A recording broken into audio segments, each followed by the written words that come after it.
Have you ever held a secret so massive that it felt like carrying a ticking time bomb in your chest? Standing at my sister Charlotte's wedding reception, watching her toast to new beginnings with champagne that cost more than most people's car payments, I was sitting on a secret worth $17.3 million.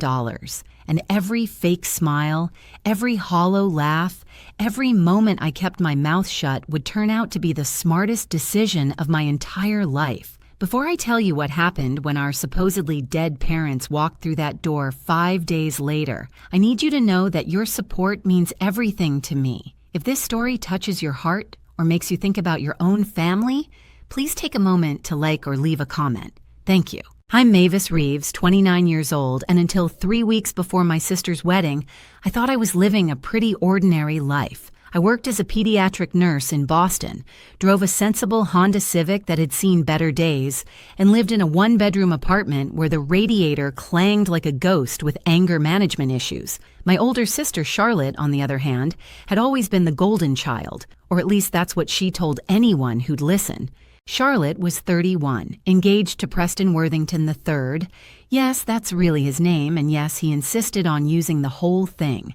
She worked in luxury real estate, which basically meant she showed overpriced condos to people who had more money than sense, and she'd perfected this way of laughing that sounded like wind chimes, having a nervous breakdown. Everything about Charlotte was carefully curated, from her blonde highlights that cost more than my monthly rent to her designer handbags that had their own insurance policies. Our parents had supposedly died in a car accident in Switzerland 3 months ago. I say supposedly because, well, you'll understand soon enough. The funeral had been closed casket, which Charlotte had found tacky, and probably means they cheaped out on the mortuary services. Even in grief, she couldn't help but make everything about money and appearances. She'd cried exactly twice.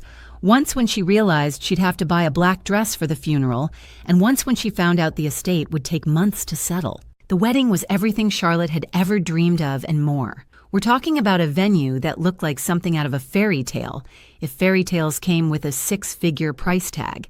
The Worthington family had paid for everything, which Charlotte mentioned approximately every 10 minutes. Preston's family has been so generous, she'd say, fingering her 3-carat engagement ring like she was afraid it might evaporate. They understand the importance of starting a marriage off right. I stood there in my bridesmaid dress, a purple monstrosity that Charlotte insisted was lavender and very flattering on me, which was code for, I want to make sure I look better than everyone else in the photos. The dress made me look like an eggplant that had gone to finishing school, but I smiled and bore it because that's what you do for family, even when family treats you like a supporting character in their personal Broadway show. The reception was in full swing when Charlotte clinked her fork against her champagne glass for the 100th time that evening. She loved making speeches almost as much as she loved being the center of attention. I just want to say, she began, her voice carrying that fake emotional quiver she'd practiced in front of the mirror.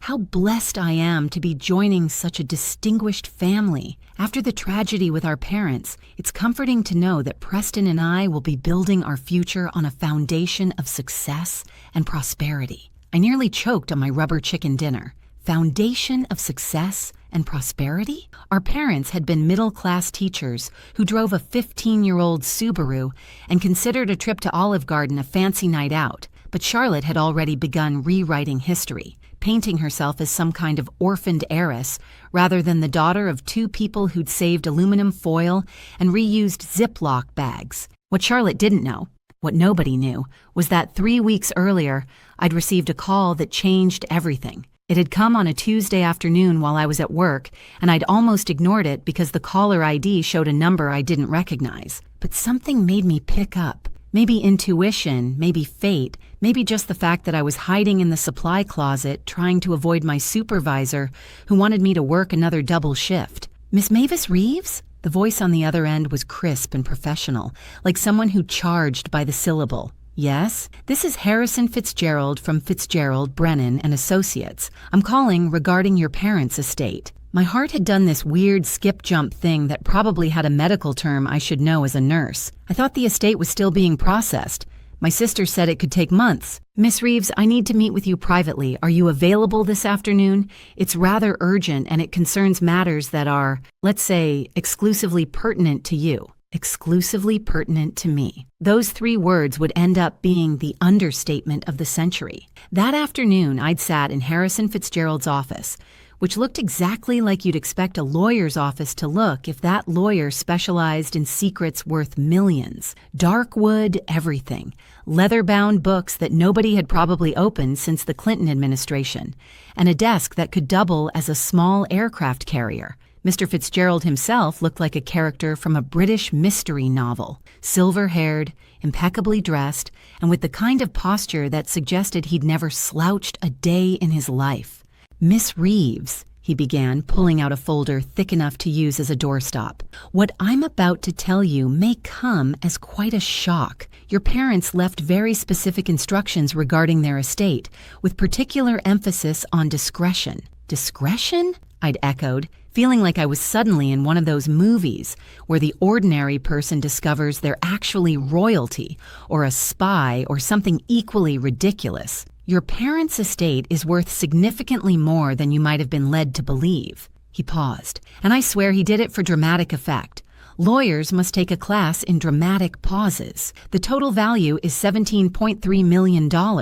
I'd laughed, actually laughed out loud because what else do you do when someone tells you something that absurd? I'm sorry, but you must have the wrong family. My parents were teachers. They bought generic cereal and argued about whether to set the thermostat above 68 degrees in winter. Mr. Fitzgerald had smiled then, this small, knowing smile that made me feel like I was the last person to get the joke at a party. Your parents were indeed teachers, Miss Reeves. They were also extraordinarily savvy investors who began putting money away before you were born. They lived well below their means by choice, not necessity. He'd pulled out document after document, showing me investment accounts, property holdings, and patent royalties from some educational software my father had developed in the 80s that apparently every school district in America had been using for decades. My head was spinning like a carnival ride, except instead of nausea, I felt this weird combination of pride and confusion. But why didn't they tell us? Why live like that when they had all this? Your parents believed in the value of struggle, of earning your way. They wanted you and your sister to develop character, not entitlement. He'd adjusted his glasses, peering at me over them like he was evaluating whether I had that character he was talking about. Which brings me to the conditions of your inheritance. Of course there were conditions. There are always conditions when this much money is involved. It's like the universe's way of saying, hey, this seems too good to be true because it probably is. The estate is to be divided between you and your sister, but not equally. The division is based on certain criteria that your parents established. You are to receive the bulk of the estate, the $17.3 million I mentioned. Your sister Charlotte is to receive a different amount. How much does Charlotte get? I'd asked, already feeling guilty about the disparity even though I had nothing to do with it. That will be revealed at the appropriate time. However, there is one crucial condition. You must not reveal the existence of this inheritance to anyone, especially your sister, until after a specific date. What date? 1 week after your sister's wedding. I'd stared at him like he'd just told me I needed to keep quiet about knowing the world was going to end. Charlotte's wedding is in 3 weeks. You want me to go through her entire wedding knowing I have $17 million and not say anything? Your parents were very specific about this timing. They had their reasons, which will become clear. I must emphasize, Miss Reeves, that if you reveal this information prematurely, you forfeit everything. The entire estate would then go to charity. But that's insane. Why would they do that? Mr. Fitzgerald had gathered his papers then,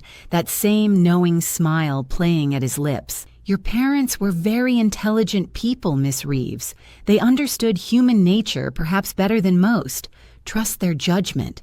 Keep your silence. And after your sister's wedding, everything will make sense. I'd left his office feeling like I was carrying the weight of Fort Knox in my purse. $17.3 million.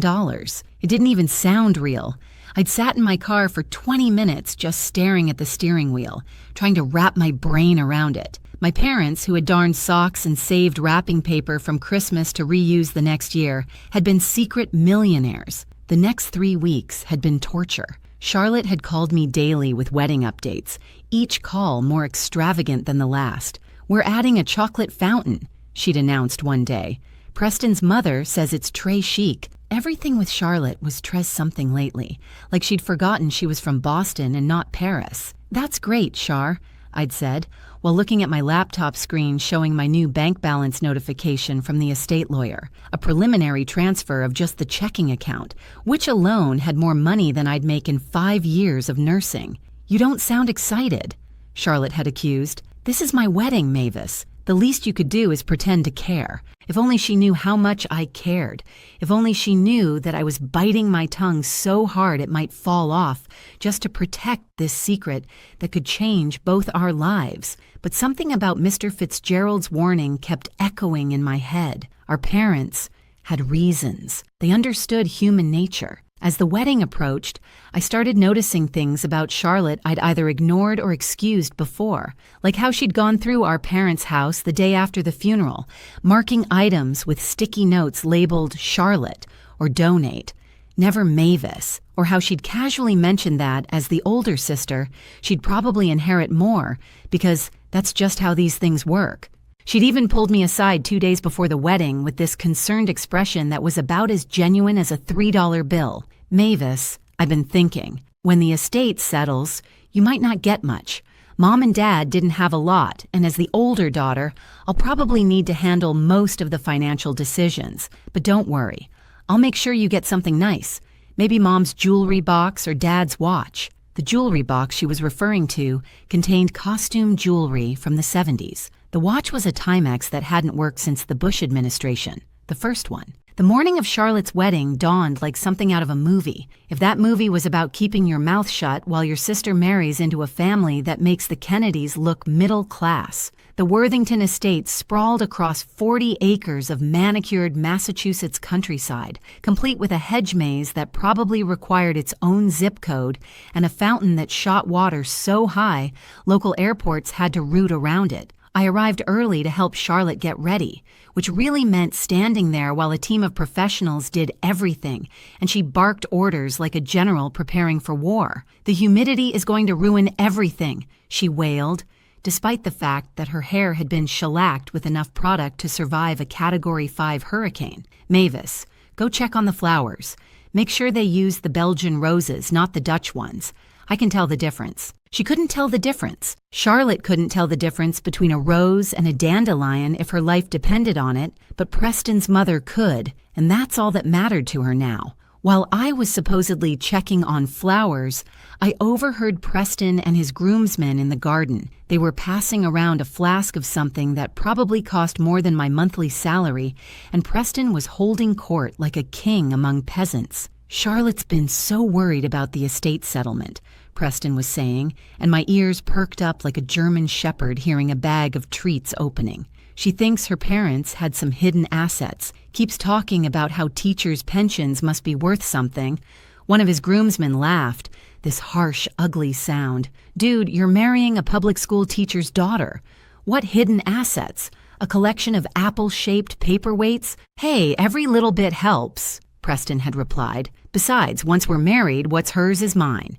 And if there's anything there, we'll make sure we get it all. Her sister seems like a pushover.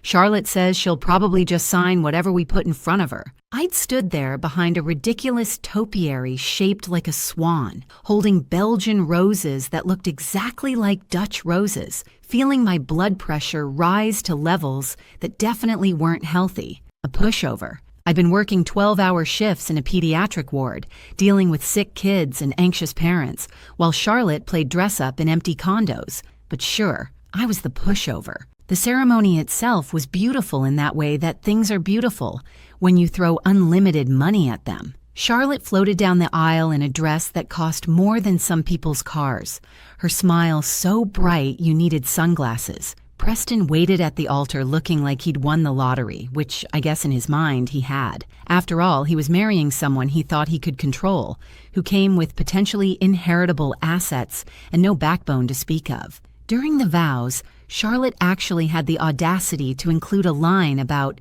building our wealth together on the foundation our families provided. I watched our great-aunt Mildred dab at her eyes with a handkerchief, probably thinking Charlotte was honoring our parents' memory. If only she knew Charlotte was already counting chickens that hadn't just not hatched yet, but were sitting in a golden nest she didn't even know existed. The reception was where things got really interesting. After the fifth toast, because apparently rich people can't celebrate anything without making speeches about it, Charlotte pulled me aside for what she called a sister moment. Her eyes were slightly glassy from champagne, and her carefully applied makeup was starting to show cracks, like her real personality trying to escape from underneath. "Mavis," she said, gripping my arm with her manicured nails, "I need to talk to you about something important." "Okay," I said, wondering if she was about to reveal she knew about the money. My heart did this weird flutter thing that I really should get checked out. Preston and I have been discussing our future,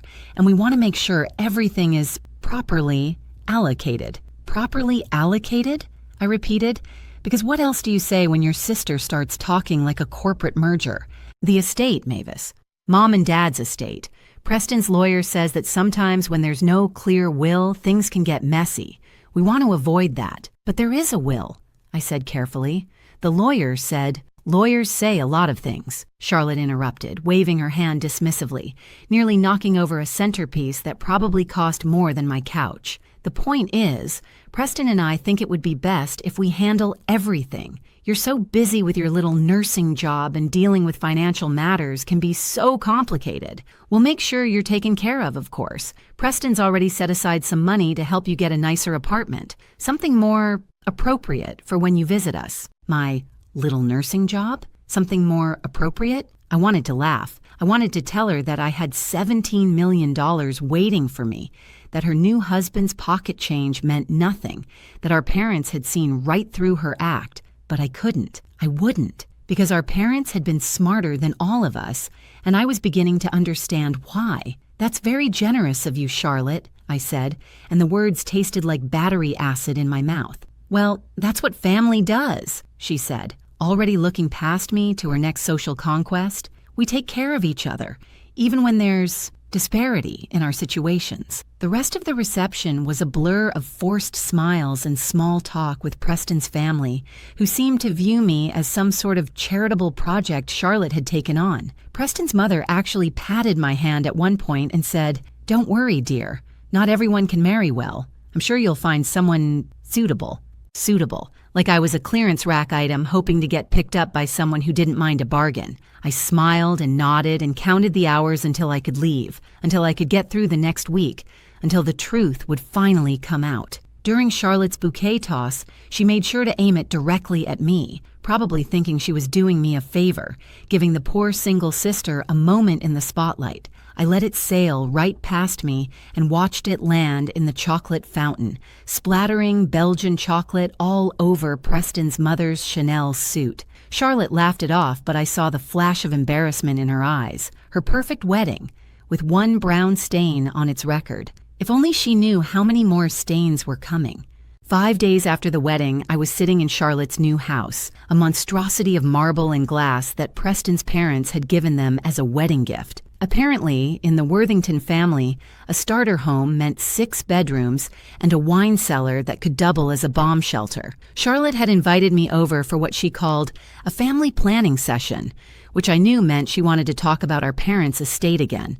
You know, I want to take a moment here to tell you something important. If you're enjoying this story, if you're feeling that tension in your chest, waiting to hear what happens next, please consider subscribing to the channel and hitting that like button. I know it sounds like just another YouTube request, but it's really not. Every single subscription, every thumbs up, it tells me that these stories matter, that sharing these incredible real-life dramas helps us all feel less alone in our own family chaos. Your support literally keeps me going, keeps me searching for and sharing these unbelievable but true stories. It takes just a second, but it means the world to me. Thank you.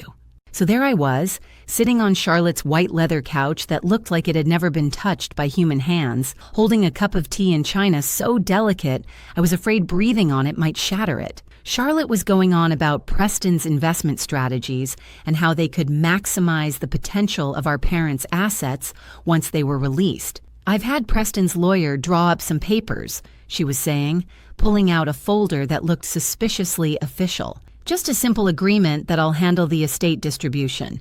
It's really for your benefit, Mavis. This way you won't have to deal with all the complicated tax implications and—" The doorbell rang. Charlotte frowned. "We're not expecting anyone. Preston's at the club until 4. She got up to answer it, those ridiculous heels she always wore clicking against the marble floor, like a countdown to something massive. I heard the door open, heard Charlotte's voice start with, "Yes, can I help?" and then silence. Complete, absolute silence. The kind of silence that happens when your brain can't process what your eyes are seeing. "Charlotte, honey, aren't you going to invite us in?" That voice, that impossible, definitely not dead voice. I stood up so fast the delicate china cup fell, shattering into about 1,000,000 pieces on Charlotte's pristine floor. But I didn't care, because walking into the living room were our parents, our supposedly dead, supposedly cremated, supposedly scattered in Switzerland parents. Mom looked exactly the same, maybe a little tanned, wearing one of her sensible pantsuits that Charlotte had always called aggressively middle class. Dad was right behind her, and, this is the part that still makes me laugh, he was wearing a Hawaiian shirt. The man who'd worn the same 3 polos for 20 years was wearing a Hawaiian shirt with flamingos on it. Behind them stood Mr. Fitzgerald, the estate lawyer, looking like the cat who'd not just eaten the canary, but the whole pet shop. And next to him was a small woman with a briefcase who could only be the notary he'd brought along for what I was beginning to realize was going to be the show of the century. Charlotte's mouth was opening and closing like a fish that had just discovered it couldn't breathe air. But the funeral, we buried you." "No, sweetheart," Mom said, settling onto the couch like she'd just come back from the grocery store instead of the grave. "You buried 2 very nice empty caskets. Very expensive ones, too, I might add. Mahogany. Preston's family would approve. I can't, what is happening?" Charlotte's voice had reached a pitch that probably had dogs 3 towns over howling in sympathy. Dad sat down next to Mom, looking more relaxed than I'd ever seen him in life. Or, well, his previous life. His non-dead life. You know what I mean. "What's happening, Charlotte, is something we call a test, and you failed it spectacularly." "A test?" Charlotte had gone from shock to angry, her face turning the exact shade of red as the roses at her wedding. Belgian or Dutch, who could tell? "You faked your own deaths as a test. Sit down, Charlotte," Mom said, and it was her teacher voice, the one that could make 30 hyperactive 3rd graders freeze in their tracks. "You too, Mavis, though I suspect you've been handling this better than your sister." I sat, my legs feeling like jelly. Even though I'd known about the money, I hadn't known about this. My parents were alive. They'd been alive this whole time, probably watching everything, judging everything, planning everything. Mr. Fitzgerald cleared his throat. "Perhaps I should explain the legal particulars." "Perhaps you should explain why I shouldn't call the police," Charlotte shrieked. "This is fraud. This is completely legal." The notary spoke for the first time, her voice dry as toast. "Your parents filed all the appropriate paperwork.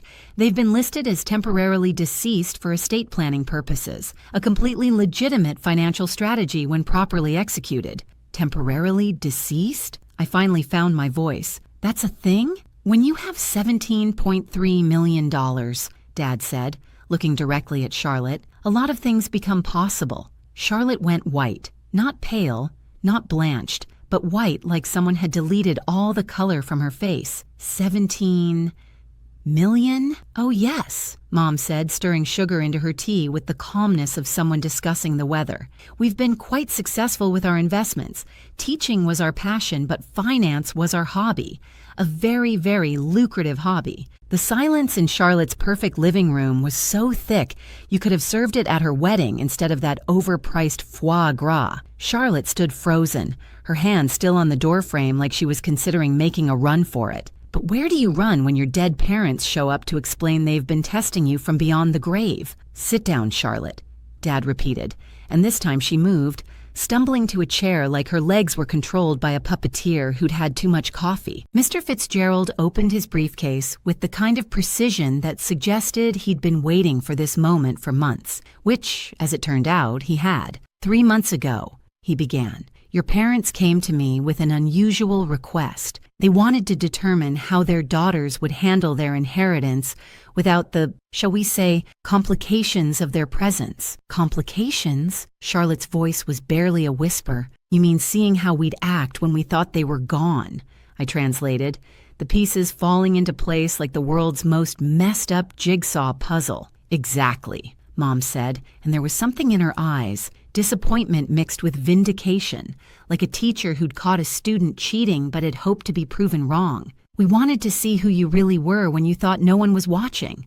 The notary pulled out a laptop and started setting up what looked like a portable recording station. Everything needs to be documented, she explained, like this was just another Tuesday in her life. Maybe it was. Maybe fake dead parents revealing themselves was her specialty. We've been watching, Charlotte, Dad said, and his voice had lost all its warmth. Every move, every word, every decision you've made since you thought we were gone. Charlotte's face went through about 17 different expressions in 3 seconds. You've been spying on me? Not spying, Mom corrected. Observing. There's a difference. Spying implies we didn't have the right to watch how our daughter handled our supposed death and the promise of an inheritance. Mr. Fitzgerald pulled out a tablet and swiped through to what looked like a video file. Would you like to see some of what we documented? No, Charlotte said quickly. Too quickly. I think we should, Mom said, nodding to Mr. Fitzgerald.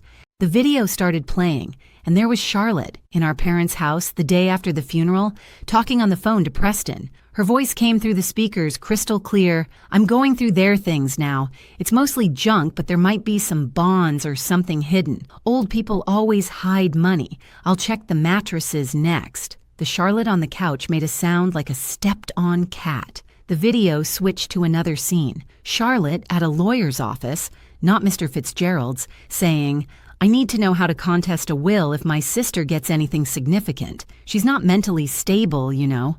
All that work at the hospital, it's affected her. I'd be a much better executor of any estate. I never said that, Charlotte protested. But even as the words left her mouth, we could all see her remembering that yes, she had said exactly that. Another clip, Charlotte and Preston at dinner 2 weeks ago. Preston was saying, once we get the money from your parents, we can flip it into real estate. Your sister won't know what to do with her share anyway. We'll offer to manage it for her. Take a hefty management fee. Charlotte's response in the video, she'll hand it over. Mavis has always been too trusting. I bet I can get her to sign it all over within a month of receiving it. I felt something inside me break a little. Not my heart. That had been preparing for disappointment since Mr. Fitzgerald had warned me to stay quiet. But maybe my faith in family, in the idea that blood meant something more than opportunity. There's more, Mr. Fitzgerald said, his finger hovering over the screen. Stop, Charlotte said, and for the first time since I'd known her, she looked small. Just stop. We have 47 hours of footage, Dad said matter-of-factly, including your wedding, where you told no less than 12 people that you were about to come into money from your poor dead parents' estate. Mom pulled out a tissue, but not to cry. She was cleaning her glasses, the way she always did when she was about to deliver a particularly harsh truth. You want to know the really sad part, Charlotte? We weren't even testing you originally. We were just going to surprise you both with the inheritance at the wedding, a gift. But then we heard how you talked about us at the funeral, how you were already counting money you thought we didn't have, and we decided to wait, to watch, to see if grief would bring out your humanity or your greed. It brought out the greed, the notary said helpfully, like anyone needed that clarified. Charlotte's hands were shaking now. But Mavis knew? She knew about the money? I found out 3 weeks ago, I admitted. Mr. Fitzgerald told me, but said I had to keep quiet until after your wedding. And she did, Mom said, pride evident in her voice. Even when you tried to get her to sign over her rights. Even when you called her nursing job little. Even when you and Preston plotted to take everything from her. That was the real test, Dad added. Not whether you'd be greedy. We suspected that, but whether Mavis would keep the secret, whether she'd protect the family's interests even when being insulted and diminished. Charlotte stood up suddenly, her legs apparently deciding they worked again. This is insane. You can't just fake your death and spy on your children. What kind of parents do that? The kind who worked their entire lives to build something meaningful, Mom said, standing too. And even though Charlotte was in heels and Mom was in sensible flats, Mom seemed taller somehow. The kind who wanted to make sure their legacy went to someone who would honor it, not sell it off for marble countertops and Belgian roses. They were Dutch, Charlotte screamed, and then seemed to realize that probably wasn't the point. Mr. Fitzgerald stood up, pulling out a thick manila envelope from his briefcase with the kind of flourish usually reserved for magicians pulling rabbits from hats, except this rabbit was about to bite Charlotte right in her designer-clad assets. Now, regarding the distribution of the estate, he began, his voice taking on that lawyer tone that meant expensive things were about to happen. Wait! Preston burst through the door, his golf clothes still pristine because God forbid the man actually sweat. Charlotte texted me, "What's this about your parents being alive?" He stopped dead when he saw Mom and Dad sitting there like the world's calmest zombies. What the— Sit down, Preston, Dad said, and there was something in his voice that made Preston Worthington III, actually shut up and sit. As I was saying, Mr. Fitzgerald continued, the estate distribution was originally set to be split between the two daughters based on certain conditions. These conditions have now been met. He pulled out a document and began reading. To Charlotte Marie Reeves Worthington, we leave the sum of $0. What? Charlotte and Preston screamed in unison, their voices harmonizing in outrage like the world's worst duet. However, Mr. Fitzgerald continued, unmoved by their outburst, you did receive your inheritance already. What are you talking about? Charlotte's voice had gone shrill enough to make the crystal chandelier vibrate. I haven't received anything. Mom smiled, and it was the kind of smile that made you understand where I got my ability to keep secrets. Your wedding, dear. That was your inheritance. The wedding was paid for by Preston's family, Charlotte protested. No, the notary said, pulling up another document on her laptop. The wedding was paid for by an anonymous benefactor who transferred funds to the Worthington account 2 months ago. Your parents paid for your wedding, all $387,000 of it. Preston stood up so fast his chair tipped over. You told me your grandmother's trust paid for it. I thought she did. Charlotte turned to him, then to our parents. You paid for my wedding, but why? Because, Dad said, we wanted to give you something beautiful.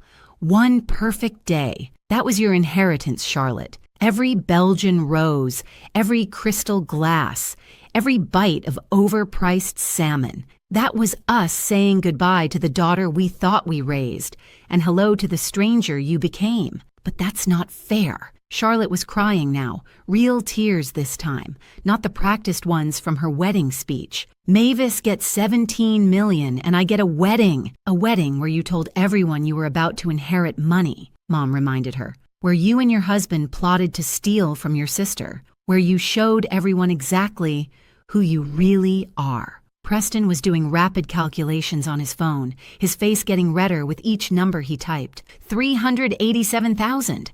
That's it? You're worth $17 million and you gave us less than 400,000? You gave us? I couldn't help but interject. Already counting Charlotte's inheritance as yours, Preston? He ignored me, turning to Charlotte. You said your parents had hidden assets.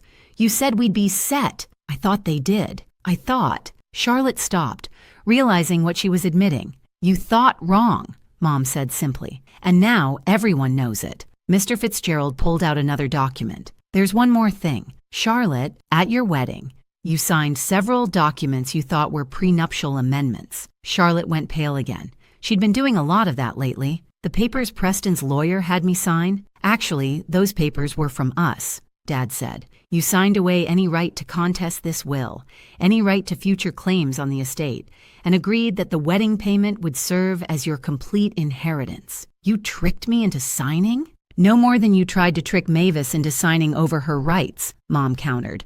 The difference is our trick was legal. Preston was now standing behind Charlotte, but not in a supportive way. More in a calculating how much this marriage is now worth way. So she gets nothing? My wife gets nothing? Your wife got a $387,000 wedding, the notary said dryly. That's not nothing.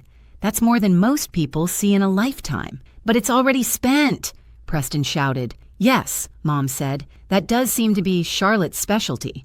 Spending money that isn't hers. I watched Charlotte crumble in real time. Not dramatically, not with flair, but quietly, like a sandcastle being eroded by waves. Everything she'd built her new life on, the promise of money, the security of wealth, the position in Preston's family, was washing away. And Mavis? She finally asked, her voice small. Mavis gets everything else? Mavis gets what Mavis earned, Dad said. She kept the secret. She endured your insults. She showed us that at least one of our daughters understood that money isn't about what you can take, but about what you choose to give. She knew. Charlotte suddenly found her anger again. She knew this whole time, and she didn't tell me.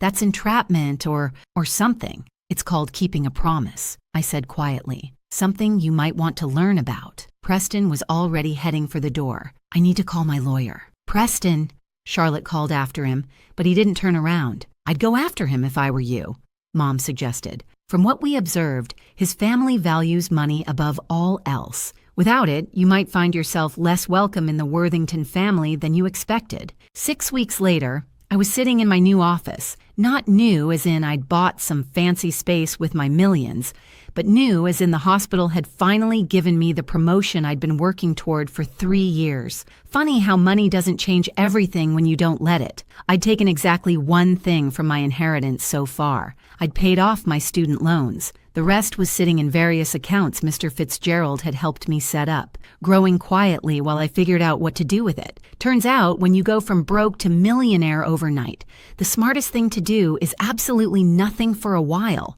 Charlotte and Preston's marriage had lasted exactly 18 days after our parents' resurrection. That's not an exaggeration. I know because Charlotte had called me crying on day 19, begging me to help her pay for a lawyer. Preston had filed for annulment, claiming fraud. His argument? Charlotte had misrepresented her financial situation. The irony was thick enough to spread on toast. Please, Mavis, she'd sobbed into the phone. I know I was horrible. I know I said terrible things, but I'm your sister. That has to count for something. And you know what? It did count for something, which is why I'd paid for her lawyer. A good one, too, who made sure she got to keep the wedding gifts. About $50,000 worth of crystal and kitchen appliances she'd never use because Charlotte couldn't cook anything that didn't come with microwave instructions. Mom and Dad had retreated to Florida, of all places. They'd bought a modest condo near the beach, where Dad wore his Hawaiian shirts unironically now, and Mom had taken up paddleboarding. They called once a week, and we talked about everything except money. We're proud of you, Mom had said during our last call. For keeping the secret, yes, but more for what you're doing now. What I was doing now was working with the hospital to set up a fund for families who couldn't afford their children's medical care. It wasn't a huge gesture, maybe $1 million to start, but it felt right. Like something my parents, the real parents who'd raised me, not the millionaire investors they'd secretly been, would have approved of.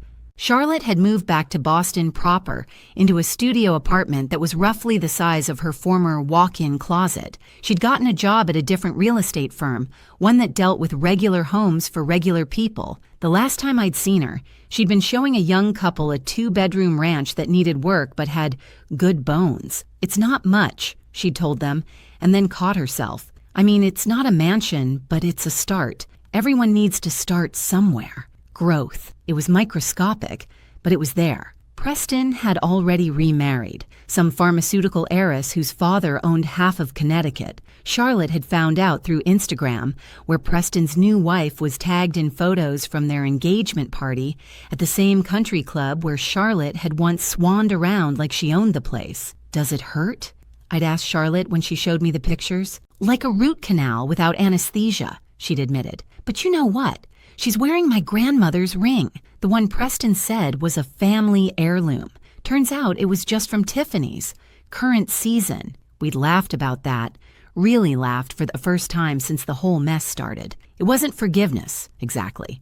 It was more like the beginning of the possibility of forgiveness, which was more than I'd expected. The funny thing about inheriting $17 million is that it doesn't actually solve your problems. It just gives you different ones, like figuring out which charities are legitimate, or dealing with suddenly friendly distant relatives who remember your birthday for the first time in 30 years, or trying to date when you're wondering if someone likes you or your bank account. The money's a test, Dad had told me during one of our calls, just like pretending to be dead was a test. The question is, will you pass it? How do I know if I'm passing? You'll know you're failing if you start sounding like Charlotte did at her wedding. Fair point. I'd started seeing a therapist, which felt like the most millionaire thing ever, except I was going to deal with the fact that my parents had faked their deaths. Not because I was bored and rich. Dr. Martinez had a field day with that first session. So your parents pretended to die to test you and your sister? Yes. And you inherited $17 million for keeping a secret? Yes. And your sister's marriage imploded in less than 3 weeks? 18 days, actually. She'd looked at me over her glasses. Have you considered writing a book? I hadn't, but Charlotte had. She'd called me 2 weeks ago, excited about something for the first time since the wedding that wasn't. I'm writing our story, she'd announced. But from my perspective, a cautionary tale about greed and family and the dangers of loving money more than people. You're writing a book about how you tried to steal my inheritance? I'm writing a book about how I learned what really matters, she'd corrected. My agent says redemption stories sell really well. Of course, Charlotte had found an agent before she'd written a single word. Some things never change. It's been 6 months now since my parents revealed their elaborate, death-defying test, and I'm sitting in the same pediatric ward where I've worked for the past 5 years, just finishing up my shift. You might wonder why I'm still here, wiping runny noses and calming anxious parents, when I could be lying on a beach somewhere, drinking something with an umbrella in it. The truth is, this is where I feel most like myself. Not Mavis, the secret millionaire, just Mavis, the nurse who knows which vending machine has the best coffee and which janitor will sneak you extra pudding cups for the kids. Charlotte came by yesterday. She's been doing that more lately, showing up with coffee and what she calls research questions for her book, but what I recognize as attempts to rebuild something between us. She looked different, not poor different, but authentic different. Gone were the extensions and the fake nails and the designer everything. She wore jeans and a Boston College sweatshirt that had actual coffee stains on it. I got my first commission check, she told me, proud in a way I'd never heard before. Sold a condo to a teacher. Gave her a discount that probably broke some corporate rule, but she reminded me of Mom. Our parents had visited last month, taking us both to dinner at the kind of restaurant Charlotte used to love, the kind where they don't put prices on the women's menus, and the bathrooms have attendants. Except this time, Charlotte had looked uncomfortable the whole time, fidgeting with her cloth napkin like it might bite her. This used to be my dream, she'd said, looking around at the crystal and gold everything. Now it just seems wasteful. Growth, Mom had said simply, raising her water glass in a toast. To growth. Dad had cleared his throat then. That way he did when he was about to say something important. Girls, we need to tell you something else about the money. Charlotte and I had exchanged glances. After everything, what else could there be? The $17 million isn't all of it, he'd said, casual as anything. I'd nearly choked on my overpriced salmon. What? There's more. Quite a bit more, actually. But that's in a trust, controlled by both of you together. It can only be accessed if you both agree on how to use it, and only for charitable purposes. Charlotte had stared at them. How much more? Another $20 million, Mom had said, like she was telling us about a sale at Target. And you want us to, what, figure out how to give it away together?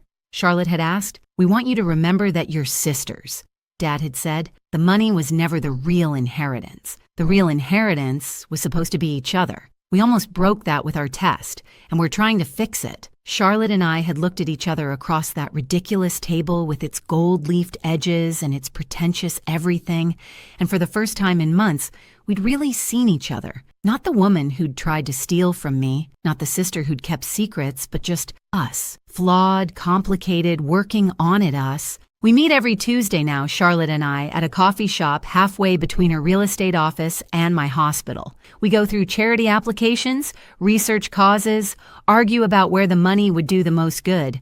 She's surprisingly passionate about education funding. I lean toward medical causes.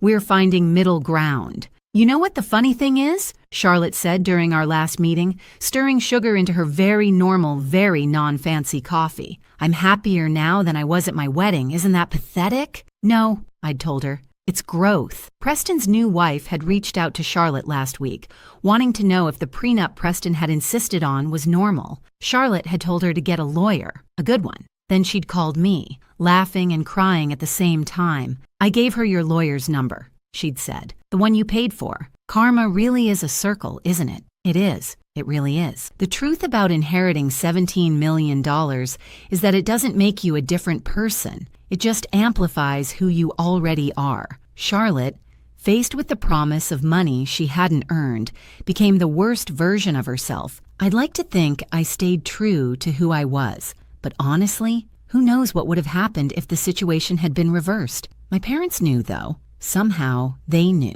That's why they structured the test the way they did, why they watched and waited and let us reveal ourselves. It wasn't cruel, though it felt that way at first. It was necessary. Money is like fire, Dad had told me once, years ago when I was complaining about not having enough for something I wanted. It can warm your home or burn it down. The difference isn't in the fire, it's in how you handle it. I'd thought it was just one of his teacher metaphors at the time. Turns out it was a warning and a promise and a test I didn't know I was already taking.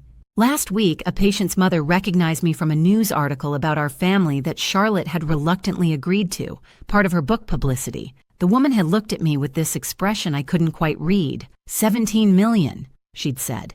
And you're still here, emptying bedpans? Someone has to, I'd said. But why you? I'd thought about it for a moment. Because if I left, I'd just be someone with money. Here, I'm someone who helps. The money doesn't change that. It just means I can help more. She'd nodded, understanding something that had taken me months to figure out myself. Charlotte's book comes out next month. She let me read the manuscript, and it's good, really good. Raw and honest in ways I didn't expect. The dedication made me cry. To Mavis, who kept the secret that saved us both, and to our parents, who loved us enough to let us fail. But the last line of the book is what really got me. Charlotte wrote, I spent my whole life thinking inheritance meant money. Turns out the real inheritance was learning who I really am when I thought no one was watching, and who I could become when I realized everyone was. The funny thing about secrets is that they're heavy when you're keeping them, but even heavier after they're revealed. You have to figure out what to do with all that truth, how to rebuild in the crater where the secret used to be. We're still figuring that out, Charlotte and I, our parents, even Preston's new wife who calls Charlotte for advice now. We're all trying to build something better in the space where the lies used to live. But here's the thing I've learned about $17 million. It's just paper and numbers until you do something with it. Charlotte's wedding cost $387,000 and lasted one day. The pediatric ward's new family fund has helped 43 families so far, and that impact will last lifetimes. The secret to keeping secrets, it turns out, isn't about staying quiet. It's about knowing when silence is golden and when it's just yellow. I kept quiet about the money, and it saved me from losing everything. Charlotte kept quiet about her greed until she thought it was safe to reveal it, and it cost her everything she thought she wanted. But in the end, we both got what we needed. I got the resources to make a difference. Charlotte got a second chance to become someone worth knowing. Our parents got their daughters back, different than before, maybe a little broken, but trying to heal. And that $387,000 wedding, it turns out it was worth every penny. Not for what it celebrated, but for what it revealed. Charlotte thought she was marrying into money. Instead, she married into truth. The divorce was just the receipt. So if you ever find yourself sitting on a massive secret, wondering if you should keep your mouth shut, remember this. Secrets have expiration dates. The trick is knowing whether yours will age like wine or milk. And sometimes, just sometimes, keeping your mouth shut at your sister's wedding might just save your inheritance and your soul. That's my story. A story about death that wasn't, wealth that was, and the price of keeping secrets in a family where everyone thought they knew the score. Turns out our parents were the only ones keeping real score, And the game was never about the money. It was about who we'd become when we thought the game was over. Thank God I kept quiet. Thank God Charlotte didn't. And thank God our parents loved us enough to die for the truth, even if they came back to life to deliver it.